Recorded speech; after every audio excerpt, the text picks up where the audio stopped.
Well, not the result we wanted out west, but we're going to talk about it anyways and have some fun here. We're back on the Jack Doyle Podcast on the Colts Podcast channel. I'm Matt Taylor, part of that Jack Doyle Podcast with Matt Taylor. So we're going to have some fun and recap it all. But man, oh man, that's one of those games, Jack, where you just, if you're a player after the game, you look at yourself in the mirror and you're thinking, yeah, that's more of a Colts loss than a Rams win. All due respect to LA, but that one's a tough one if you're a player inside that locker room. Yeah, that hurts. That flight back hurts. But you got to move on, right? We got to move on. Yeah. We got another challenge coming up. It kind of turns into a short week when you have a far trip out west, and it was a 4 o'clock game, and then you got to flip that switch and move on. But yeah, that's tough, man. That's the NFL. It's going to be these close games, and we'll see how we respond. No doubt about it. Good point right there. We're going to discuss all of the self-infliction that occurred by the Colts in that game against the Rams. We're going to break down where the Colts are at, big picture here. After I hate that the 17th game exists because I used to say quarter of the season. It messes it up. I'm right there with you. So I don't know where the quarter of the season exists. Maybe somewhere in the middle of week 5 somewhere. But anyways, I digress. And then we're also going to talk about the things that can be cleaned up and get ready for the Raiders that come to town here in Lucas Oil Stadium in week number 5. But yeah, week 4 was, you're playing a really good Rams team. Future Hall of Famer in Matthew Stafford. They led 20-13 late, but they couldn't hang on. They had mistakes. You had turnovers for the first time this year, a whopping 11 penalties. You had egregious mistakes, a lot of gaffes, uncharacteristic stuff, at least as it relates to this version of the Colts so far in 2025. So, Jack, when you went back and you watched the tape, what to you stood out the most as, the most disappointing parts of this game as it relates to the first 3 games when the Colts played so clean and so effective? Yeah, Matt, I think, the past few weeks we've talked about how efficient we've been on first down. We've been in 1st and 10, then it was 2nd and 6, or it was 2nd and 10, then we're getting to 3rd and 4, and the penalties just killed us. There was too many 1st and 20s, 2nd and 20s, 3rd and 15s, stuff that just you're not going to convert in the NFL when you're playing a good team like the Rams especially.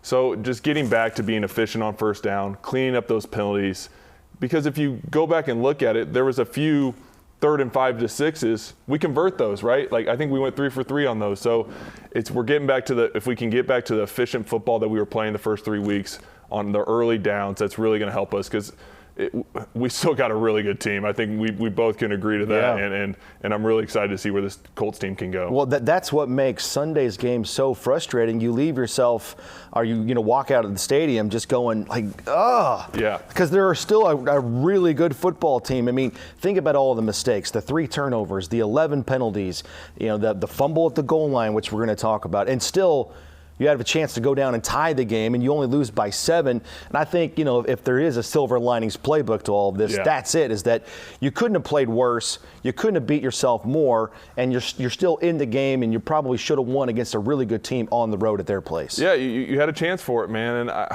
And some of the penalties, too, as you were talking right there, Matt, I thought back to the OPI they called on Tyler. Yeah. That would have put us up 2 scores. That one, I didn't see that one. Oh, it was such a – I can say it now, I'm not a player, right? Terrible call, right? That was awful. Where's your checkbook at? And another thing, on that play, it showed the trust that Daniel has in Tyler because the guy has outside leverage. Tyler's running a corner, and he knows Tyler's going to win. And Tyler ran a beautiful route and did nothing to get an OPI call, in my opinion. I thought it was just a great route. And we would have been, to go up 24-13 there, we finished that off in the end zone would have been. Yeah, that would have put the ball, at the 3? Yeah, would have changed the game. And but that's the NFL. There's 5 or 6 plays in every game that kind of, determine the outcome. So you as a player, you got to move on and try and make up for it. And just a tough one to swallow. Yeah, but how do you do that, though? You've been part of many games where you classify it as more of a Colts loss than another team winning. That's the NFL. Yeah. More teams or more games, I should say, are lost than won, right? The team that makes the fewest mistakes oftentimes wins. So as a former player, when you have a game like this, how much longer does it stick with you than a typical loss? Yeah, it does. You're still, you try to move on, but you're still feeling it Wednesday when you're coming to practice, right? You're still so mad. Man, we should have had that one. But like you said, in the NFL, I've had coaches say that the whole time I was playing. More games are lost, so we got to do the right thing, take care of the ball, not hurt ourselves, right? And that's what kind of got the Colts in troubles this past Sunday. So what do you do, though? I mean, do you just shut off ESPN? Yeah. No talk shows on the right end, right home, or what? Yeah, you get back into your routine. That's the comfort in having a routine that the NFL, weeks and season kind of give you as a player. So getting back into your routine, just and making sure everybody else is getting back in their routine, and knowing, the thing that impressed me with this team is there was so many plays that we could have gone into a hole and just, I don't want to say given up, but, got into our emotions and let this game kind of snowball on us. But we responded every single time and still gave us a chance there at the end. What about the process of trying to move on? I mean, immediately after the game, you got to get on a flight and you're stuck on a tube in the air for 4 hours.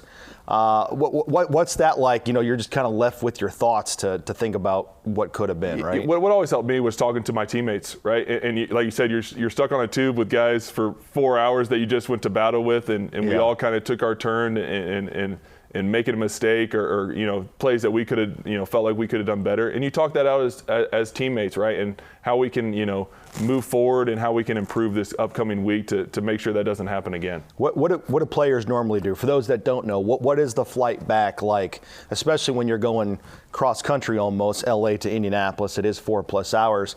What do? You got your iPad going, watching film? How does that go? Yeah, some guys like to watch the film right away. Yeah. Some guys like to take a little break from it and just get some sleep. But I was always give me the film right away, and I'm watching. Flush it out. I'm watching. Yeah, I got to get it. Exactly. Flush it out. I got to watch it with other tight ends. Watch a little bit with the quarterback, talking to the O-lineman. So we all kind of have an extra film session up there in the plane, and I always liked that. It helped me kind of process and move on too. Yeah. Well, within the game, we talked about the turnovers. There were actually 3 of them. Right, you had the 2 picks, and then the fumble at the goal line by Adonai Mitchell. First time all season the Colts turned the ball over. So Daniel Jones, suffers his first picks. LA's rush defense was pretty good. Jonathan Taylor was held in check for the most part. He had the big run that got called back. No touchdowns. The Rams pressured up front. Jared Verse was a beast. Byron Young was a beast. They've got 2 really good interior defensive tackles. Why do you think the Colts had, again, going back and watching the film, why did they have a more difficult time moving the ball and scoring points in this game compared to, let's say, the Denver game?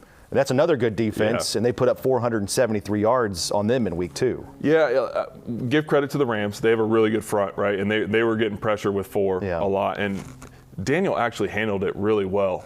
And what kind of hurt us, again, I keep coming back to the penalties. It just felt like there was too many times we're looking at 1st and 20, even a couple of negative runs in there that we've done a great job of preventing from happening and getting off schedule. That's really going to hurt any offense. But I was really proud of how the Colts responded and kept themselves in it. Especially after that first interception, okay? Boom, the place is going crazy, 70,000 strong, rooting for the Rams.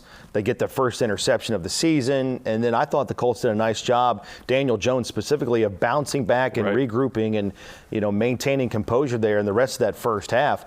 I thought Daniel Jones played a really good football game outside of a couple plays, but that's just who we have known Daniel Jones to be in a Colts uniform. I still think I come away really impressed with his performance in this game, despite a couple plays, obviously, he'd like to have back. Yeah, I same here, Matt. I think, like I said, I think he handled the pressure really well. I think he was still able to deliver some really accurate throws and made some just little movements in the pocket to get his feet reset and deliver an accurate throw. Yeah, there's 2 balls he wants back, right? He maybe a little underthrown to AD on the first pick, and then late with Pitt, he was trying to make a play. We're 1st and 20 or whatever. And, down 7. A little behind the 8 ball. But other than that, I really do think if we talk in training camp and we look at the first 4 games and you show them this Rams games and some of the plays that Daniel made, I think we'll be just fine with what we have. No doubt about it. All right, well, we can't, hide away from the elephant in the room here. I mean, the Adonai Mitchell play was one of the bigger plays in terms of momentum swings in that game, no question about it. So we all know what happened. Full disclosure, I'm calling the game on radio, and I'm in the corner in that play. So, just for visual purposes, okay, I'm in this corner, and the Adonai Mitchell play where he's streaking down the field is happening on the opposite sideline of me, going furthest away from me. Yeah. So I didn't have the best of looks of it, but he's running towards the end zone, obviously, putting the call together and framing up the context of the play. And then all of a sudden, Jack, I see those officials talk to each other. After I'm done ramping up on the call, I see 3 officials, a couple of zebras there at the goal line. And I didn't see the ball handling. I didn't see the ball come out in real time. But as soon as I saw those officials, I just had a pit in my stomach. Yeah. I said, here we go again. This is deja vu, a la Jonathan Taylor in Denver last year. And lo and behold, that's exactly what happened. So when you watched the game on TV, did you sense it happen right away? Could you see it? Yeah. I noticed it right away. You could just, from my view, obviously I had a much better view being sitting on my couch at home, and I could see kind of where he was in accordance with the goal line. And you'd always tell by how the guy reacts, right? You could tell by how AD knew it too, and the way he tried to jump on the ball. And it's just one of those plays, man. It's really tough. It's really tough to for a team, and you feel for AD, because what an incredible catch, right? Spins out of it, takes it down the sideline, and then I felt myself the rest of the day. I was watching, other NFL games, right? And how many times did I see a guy go into the end zone, switch the ball, and stretch it out right before he gets the goal line? No big deal, right? No big deal. So I know, man, you just feel sick for him, and I know he's sick, and it's that play's not going to define him. We're going to see how he responds, right? And that's the NFL. There's always going to be plays where you want back, and we're like, man, what was I thinking there? And it's always going to be about how you respond as a player, and the guys are going to have his back. You could see that, watching from the TV copy, the leaders of the team. I saw Zaire go over and talk to him. So seeing leaders go over there and talk to him and be like, hey, man, we're going to need you as this game goes on. Yeah, he was clearly getting ready to, from what I can interpret, he was clearly getting ready to celebrate. Yes. I mean, it's a big moment. Yeah. I mean, as a second-year guy, obviously his rookie season last year, very up and down. And, it was a huge play too, right? He does it on the road in L.A., Hollywood, the bright lights. It was a third down, too. It was a third down. It was going to be a 75-yard plus touchdown. You clearly, you can understand what he's trying to do there as he's kind of ramping into his celebration. You have been there. So can you take us through what it was like for you to score your first touchdown? And I know this is a hard question to ask you, right? But what was going through your mind as you're getting ready to cross the goal line or catch the ball in the end zone for your first NFL touchdown, realizing so many dreams at that point possibly coming true? Yeah, well, the good thing about me, Matt, is I never was running away from anybody and was able to debate, hey, what should I do for my celebration? My first NFL touchdown was against the Eagles on a Monday night in 2014, and I just ran like a little slide route. Andrew kind of, scrambled, probably threw off a D lineman and kind of dumped it to me, and I snuck in the corner. And but you still see the ball coming your way. Yes. Okay, you have to concentrate on that. Yes, you do. It just, like you said, though, I still have a pit in my stomach for AD, because what an incredible play, and then for it to end like that, and that was going to be his first NFL touchdown, man. You're just sick for him, and I know he's sick, and he wants to make up for it, and but you can't try and do too much, right? He's just got to. He's taken a lot of strides from that rookie season. I really believe that. So I think, like I said, this isn't going to define AD, and we're going to see him respond the right way. Yeah, and one final point on this, and you mentioned it. I mean, all the leaders on the team are going up to him, during the game, immediately after, on the sideline or after the game, and they're saying whatever they can say or whatever they can come up with to try to lift him up. Obviously, as a former player, there's nothing anybody can say that A, takes it away, makes it not happen, or B, makes them feel better about the situation. But that's what you have to do. And I think hopefully in a week or two, when A.D. Mitchell continues to make more plays, and this is a little bit further behind him, and hopefully the Colts continue on to have more success, and this is kind of hopefully just a little bit of a footnote in the season.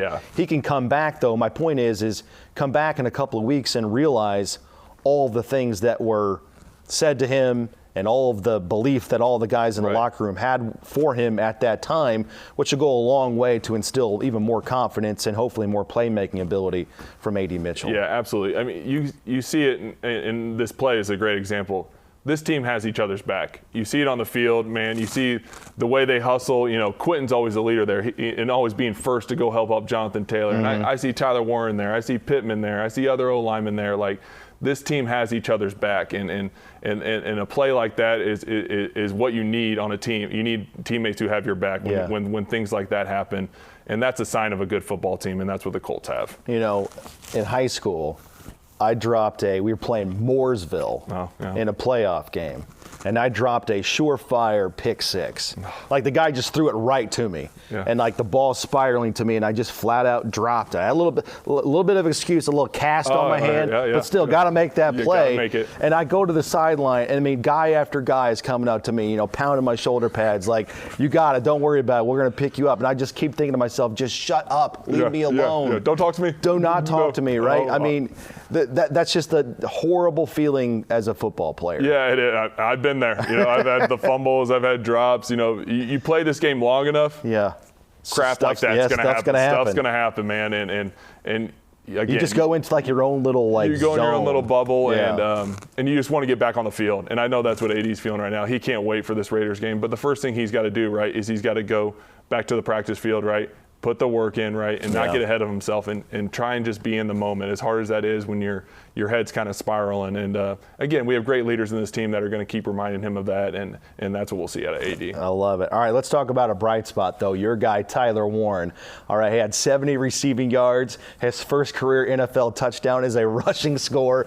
In 3 consecutive plays, he lines up at tight end, quarterback, and fullback, and scores a touchdown. Is Tyler Warren, I'm not even being funny here, is Tyler Warren becoming like the Colts short yardage staple? Yeah, it sure looks that way. I mean, we go the Wildcat, didn't work, right? And then you go the fullback dive. And my favorite thing about the fullback dive is, first he made a little cut, right? He had to kind of make a move. It wasn't just like, hey, give me the ball, I'm going to run straight and get a yard. No, he makes Tyler Warren obviously is a Neanderthal. Yes, right. He makes a little cut, right? Hits it right in between the 2 tight ends, which is awesome.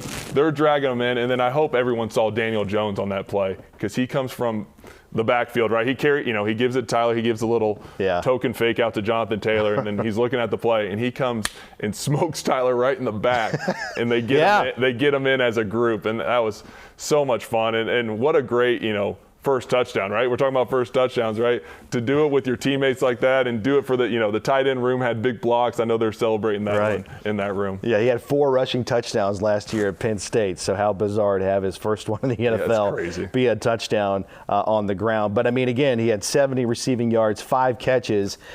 This is a loaded question, but it seems like it started so early in week 1. But how do you see Daniel Jones' comfort level with Tyler Warren continuing to grow and continue to blossom, and everything that he can do for this offense? I mean, Tyler just carries himself like such a veteran on the field. Just, again, we've talked about it early. Just his patience in his routes is something that, it is just so impressive to me. And he should have had more. Again, I'm going to go back to the OPI call. That was terrible. Yeah. And he should have had, that would be 85 yards or whatever, it would have been. But just his patience and the trust that Daniel has in Tyler. You can see that in who he's looking for. And there was times when he hit him over the middle of the field on a little bender route, and Daniel had someone in his face, and he's not throwing that ball blindly a little bit to someone he doesn't trust. Exactly. Right? So that trust is going to, and the scary thing, like you're saying, Matt, is that trust is going to continue to build. Right? It's only going to get better, and these guys are continue to connect on big plays for the Colts. For sure. So that's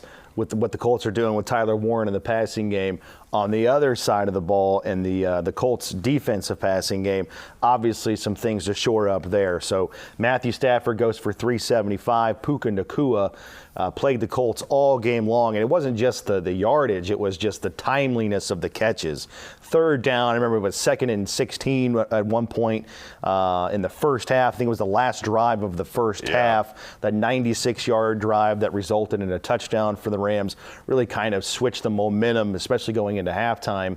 But it was 2nd and 16. They throw that tunnel screen to Nacua, and he catches a couple blocks and gets a first down. But the secondary obviously has come under fire. So what did you make of how difficult it was for the Colts to slow down a superstar like Puka Nacua, and any changes that need to be made there, or tweaks that, I mean, you're down Kenny Moore, I understand that, but what do you make of what's going on in the back end here? Yeah, like you said, you're playing a Hall of Fame quarterback, and Puka's a stud, man. Yeah. I mean, not only talking about what he was doing in the passing game, there was one time they had him like motion into the backfield. He looked like a fullback, and he was kicking out Zaire on like a power play. I'm like, this dude's a football player. So he's a really impressive player. But speaking on the Colts back end, there's been a lot of injuries, and that's tough to come back from. And they're still playing in a new system. I think we came out on fire there in that Miami game. And we still need to keep playing together as a group in the back end, because there's a lot of communication that goes on there, and making sure we're all on the same page. And I know those guys, they want that 96-yard drive right before half back, because it was a lot of little checkdowns, right? And little things like that kind of get them down the field, and then they hit Devontae on a little bender route there for the touchdown. So I know they want that drive back.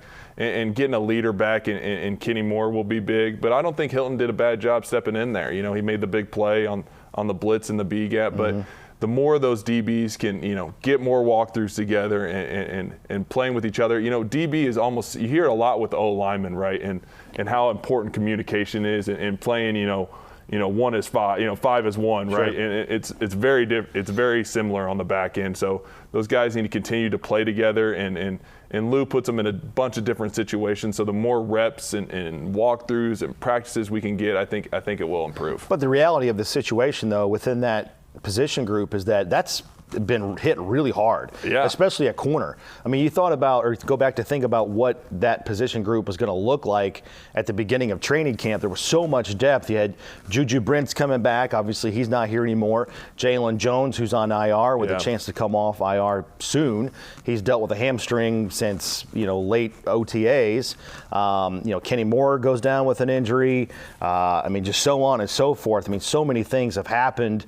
Jonathan Edwards is being asked to take on more. I mean, he makes the team as an undrafted free agent. He made a nice play. Yeah, but nobody saw that coming at the beginning of training camp because of how stacked in terms of depth the Colts were at that position. And it's been hard for continuity, but also, like you said, to gain that synergy and to gain that chemistry the guys have to have with all these different moving pieces, guys in, guys out, coming back, going out of the lineup.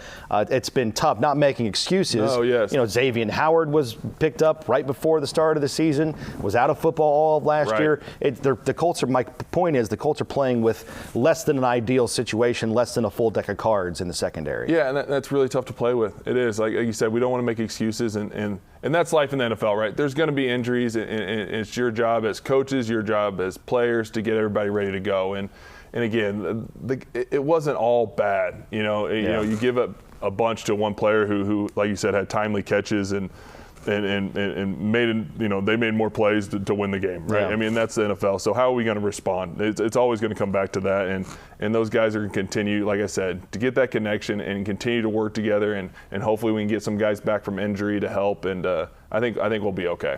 All right, we're taking a look at the big picture now. The Colts are 3-1, tied for first place in the AFC South with the Jacksonville Jaguars.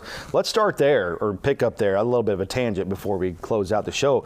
I've been really impressed with Jacksonville. I mean, Tennessee and Houston, woof. Okay, like buzz your girlfriend, woof. Okay, I mean, somebody had to win that game. I guess the lesser of two evils was the Houston Texans in that case. Okay, but my God. I think the Jacksonville Jaguars, are very formidable. What do you make of how they're playing so far? Yeah, they look tough, man. They just won a great game against the 49ers, and there will be a tough challenge. And they're playing with a new energy. They got a new coach in there, and sometimes that can help wake up an organization, no wake up a team. So it's going to be a tough challenge. And then we've talked about these division games, right? It's just something a little more, and I don't like any of the division teams. I said I don't like the Titans. I don't like the Jaguars. I don't like any of them. So, the Colts are, again, we put ourselves in a great spot. We're 3-1. Who wouldn't have taken that? Someone tell you in training camp, right? We have a great opportunity these next couple of weeks to it's 1 week at a time, but we get to talk differently because we're not playing. Welcome to this side of the welcome fence. to this side, right? So we got a great opportunity, 2 home games here coming up to kind of, continue this great start. All right, I gave you some homework. All right, I hope you don't mind. Let's see how you did. I gave Jack some homework. I asked him, all right, on the podcast here to close out, give me your 4 brightest spots on this Colts roster, this Colts team. It could be a player or a coach or an aspect of the team. After 4 games and a 3-1 start, your 4 brightest stars, if you will, for this Colts roster. Okay, here we go. Number 1. Surprise, surprise, Tyler Warren. Yeah. Right? Like, I mean, this dude's just carrying himself like a veteran. He's a football player. There's just not a bigger fan of Tyler Warren than Jack Doyle right now. I mean, I love the way this dude plays tight end. He does it in the run game, as a blocker and as a runner, right? And, he's obviously doing it in the pass game. And a tight end's job is to build the trust and be a guy that the quarterback can depend on. Yeah. And Tyler has exceeded my expectations so far.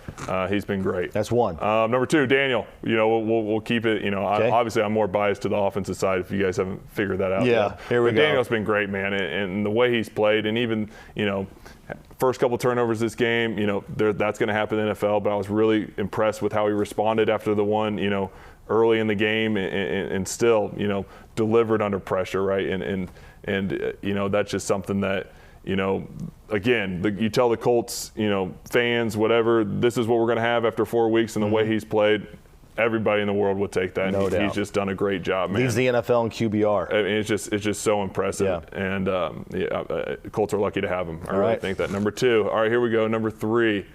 Can I give Rigo a shout out for his punts? Heck yeah. I mean, Rigo's my guy, and he's my friend, so I'm going to give him a shout out here. But his punt, I know it didn't end, they ended up going 96 on us, but what a freaking awesome punt he had. And then him and Ashton Doolin are still doing, playing catch out there, right? It's the punt, put it right in the right spot. Ashton Doolin beating his guy and smokes the guy for another great play. I mean, that was just so impressive. And then we were kind of joking earlier, he's been doing great with his holds, right? We're not using him a ton. Laces out, Dan. He's doing great with his holds. So I've been very impressed with that. All right. And number 4, I guess I got to go defense, right? Okay. You don't have to, but I don't have maybe to. you feel obligated. I feel a little obligated, right? DeForest Buckner, and I'll just talk about DeForest in general because the way this guy plays football, I hope fans notice it because he's making tackles on the numbers, right? D tackles don't do that, right? His pursuit to the ball. And he was so close multiple times for sacks this past against the Rams. He was getting held. It was like tons of penalties were thrown. Where the hold, where the holds on DeForest? Like he gets a single block. The guard has no chance. Jack Doyle calling out Carl Sheffers multiple times today. This is awesome. I mean, he just destroys the guy when he gets a single block. And maybe I didn't, I'm watching more on the defense, watching Colts defense on film as I'm, preparing to talk about the Colts on this podcast. Right. And he just jumps off the film at me. And like, I already knew that, but I'm getting reminded again just how special this guy is. And the sacks are going to come. I know he's still, waiting on that first one to come up this year, but he sets up other guys and he's just a great, great player. So there's plenty of ways I could go with that 4th one, but I got to give a shout out to DeForest Buckner and the way he's playing. Within that, maybe like a deep cut honorable mention, staying where you left off. How about Adetomo Adebawore? Yeah. All right, this is a guy, he's in his 3rd year. The Colts, I think, in the last couple of years have been in such desperate search of stability in the backup defensive tackle game, right? Because when Grover Stewart and DeForest Buckner are off the field, they can't play the entire game. Noticeable drop off, especially in the running game. My man Adetomo, Tommy, as we like to call him, I think the Colts may have found something, a really consistent force. He had a sack the other day, consistent pressure up the middle. I really like the way he's playing. Yeah, he made a. I remember making a play. He was getting doubled on the backside, swam through, tackle for loss on a run play. I mean, he's jumping off the film too. And like you said, if it's felt in the past when Grover and DeForest were out, it almost felt like. Yeah. I'm sure, as an offensive play caller, we would always have plays that would be, say we were playing the Rams and Aaron Donald, and we would have 5 to 6 calls on that play sheet that were when it would say when 99 is out. Oh my gosh. Yeah, and so we would only call 99 less plays. We would only call these plays when he's out. It was a deep play action or something like that, or maybe it was a wham block, something like that, to only when this super talented dude was out of the game. And I know teams are probably doing the same thing. When we're playing the Colts, they're saying, 90, in the past, maybe it was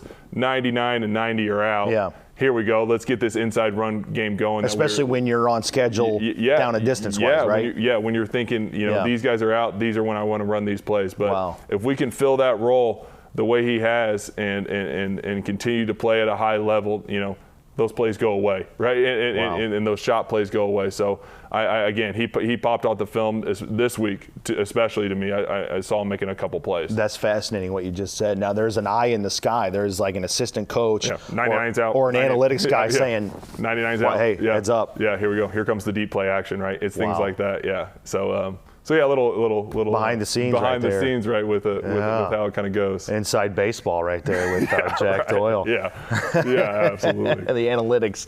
All right, it's time now as we close out the podcast. We do this every week. We call this fun little segment to wrap up every week called "You Don't Know Jack." All right, let's find out more about Jack Doyle as a person, not the former player. Right? He was a All-Pro. He was a Pro Bowler for the Colts. He was a great Indianapolis representative wearing the horseshoe. But let's talk about who you are now, my friend. So I want to talk about you growing up here in Indianapolis. Who were your favorite athletes growing up? Doesn't have to be football. It could be any sport. Who were your, the guys you really looked up to? And who were some of your biggest sports mentors as a kid? Ooh, that's a good one. Okay, so you can't grow up at the time that me and you grew up, right, Matt? Like Reggie Miller is the first one that comes to mind. Love it. I mean, being born, I was born in '90, so my memory of being 5 and 6 and watching, Pacers Knicks, Pacers Bulls, and being a huge Reggie Miller fan was very special. How many games did you go to at Market Square Arena? Market Square. I remember going to a couple at Market Square Arena, but then my mom actually worked for the Pacers from 01 to 20 years or whatever. So I did the whole Conseco Fieldhouse, right? I was a ball boy, did all that fun stuff. So got to be a ball boy. I remember I was at Reggie's last game. Cool things like that for being a huge Reggie Miller fan. So when you were a ball boy, did you work mostly with the Pacers or the visiting team? Yeah, I was a rookie. I was young, so they always put me over there with they'd be playing the Charlotte Bobcats, and I'd get that game and go sit on the so you got the visitors bench, and I was a Gatorade guy. You got the JV team. Yes, huh? I'd on a Tuesday night. Yeah, I'd be I'd sit behind the visitors bench, and I'd be the Gatorade guy, right? Yeah. And I'll never forget this. Gerald Wallace was asking me for a Kleenex. It was my first game, and I had no idea where Kleenexes were. he MF'd me a little bit. I was 13, whatever I was, and I was like, I don't know. Give me a Kleenex. And he really needed a Kleenex, I guess. And, when you're in that tense game, I don't want to call it, but when you're in a tense game, those things come up. Right, but, you're in the moment. But and then one time I gave the wrong. Some guy wanted just half Gatorade, half water, and I gave it to the wrong guy, and he's like, "What is this crap? This is supposed to be Gatorade." Fun little memories like that. But I had a ton of fun doing it and being half a big Gatorade, half water. Yeah, some people do that. People it's like Gatorade Zero now. Is that what it is? It basically is, right? Too sugary, right? So they want to go half Gatorade, half water. But I have to keep it separate, and then people are just coming in and grab it. It's a tough job. I don't downplay it at all. It's a tough job. Let's give a shout out to the ball kids. Yeah, man. 100%. They do a great job. But and then obviously the Colts, man. Like you again couldn't grow up when I grew up and not be a Peyton Manning, Edgerrin James, Marvin Harris, Dallas Clark, right? I mean, huge fan. But the coolest thing is I was such a big Reggie Wayne fan growing up. We would go in the backyard and emulate Reggie Wayne running a comeback and doing the late hands, man. And we'd hit each other in the face because we try and pull those hands up at the bloody last noses second. In the backyard. Oh, and then I gotta be his teammate. Like there was nothing cooler than that. And growing up and being a huge Colts fan and being a huge Reggie Wayne fan, and then I got to be his teammate, and he was everything and more. I remember watching his jugs routine and trying to emulate it a little bit as I went through my career. And speaking of my first touchdown, I kind of, again, I said it was the Eagles Monday night slid, and I kind of had to dive for the pylon.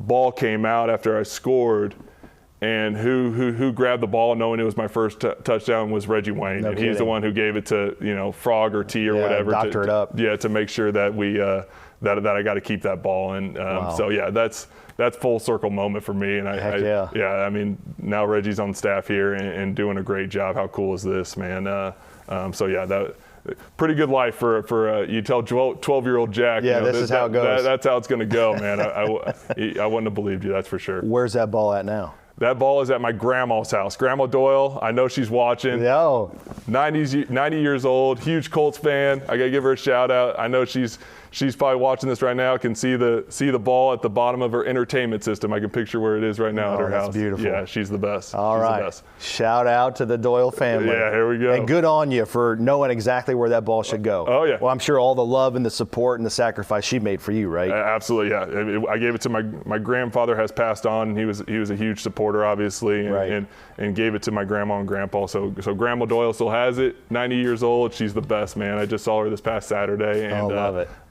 You can't beat Grandma Doyle. She's one of a kind. Oh yeah, she's all pro right there. Oh yeah. Oh yeah, Absolutely. she's an all-star.